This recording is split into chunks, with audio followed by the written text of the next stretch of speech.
Good morning बच्चों। आज हम हिंदी व्याकरण में पढ़ेंगे पाठ 8 समान अर्थ वाले शब्द। इसको बोलते हैं समानार्थी शब्द। इसको समान अर्थ वाले शब्द भी कहते हैं और समानार्थी शब्द भी कहते हैं। तो इसमें हम लोग पढ़ेंगे कि समानार्थी या पर्यायवाची, अच्छा इसको पर्यायवाची भी कहा जाता है। तो ये शब्द किसे कहते हैं और इनके कुछ उदाहरण देखिए। जैसे ये पिक्चर बना हुआ है तो ये क्या है? घर।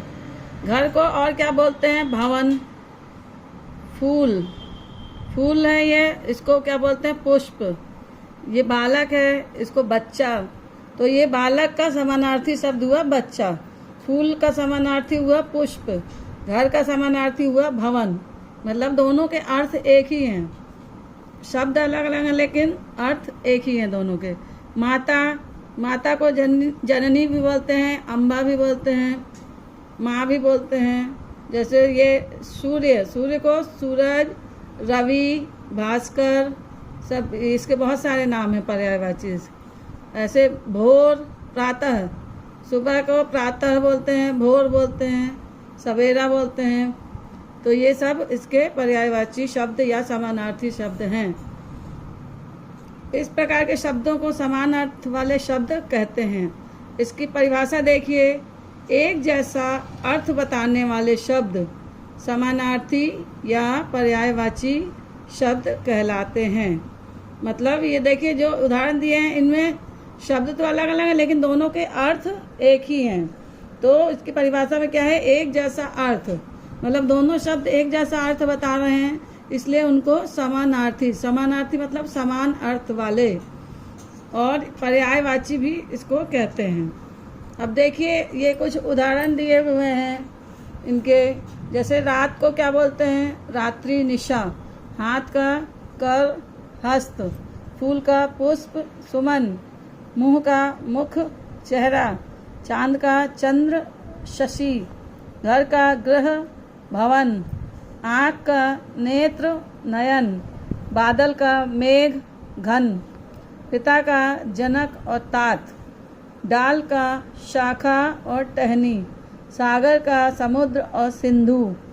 स्त्री का औरत, महिला।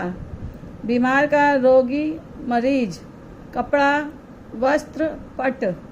कृष्ण, श्याम, कान्हा। कौआ, काग, काक। मित्र, सखा, दोस्त। पक्षी, पंछी, खग। असुर, राक्षस, दैत्य। अग्नि, आग, ज्वाला। अतिथि, मेहमान, आगंतुक। अमृत, सुधा, सोम। अश्व का घोड़ा, घोटक। सोना का स्वर्ण और कनक। तो ये सब इनके पर्यायवाची हैं और समान अर्थ। एक ही शब्द के अलग अर्थ, ये एक ही अर्थ वाले शब्द और भी हैं। शब्द कई हैं लेकिन अर्थ उनके एक ही निकलते हैं। तो ये होते हैं समान अर्थ, समान अर्थ वाले। ऐसे ये भी दिए हैं उदाहरण। तो ये सब आप लोग पढ़ लीजिएगा। जब पूरा पढ़ेंगे तो आपको बन जाएगा, कहीं से भी क्वेश्चन आएगा तो ये आपको बनेगा। इसलिए इनको अच्छे से पढ़ लीजिएगा सबको।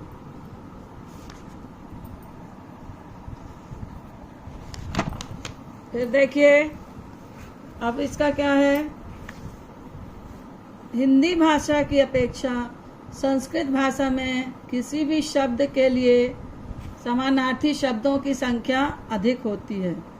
मतलब संस्कृत भाषा में और हिंदी भाषा में दोनों में समानार्थी शब्द होते हैं, लेकिन हिंदी भाषा की अपेक्षा, मतलब हिंदी में कम होते हैं समानार्थी शब्द और संस्कृत में ज़्यादा होते हैं।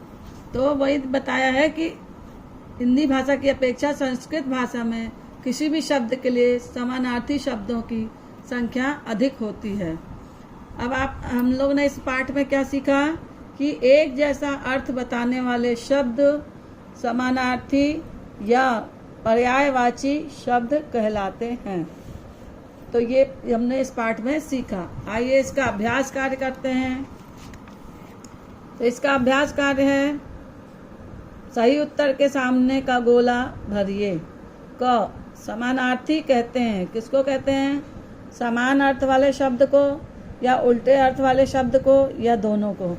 तो किसको कहते हैं? समान अर्थ वाले शब्द को। तो इसको हम भर देंगे या टिक करेंगे।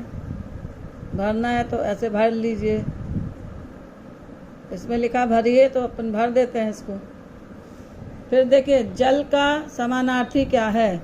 जल का नभ नहीं है, आग भी नहीं है, तो क्या है? पानी। जल को क्या बोलते हैं? पानी भी बोलते हैं।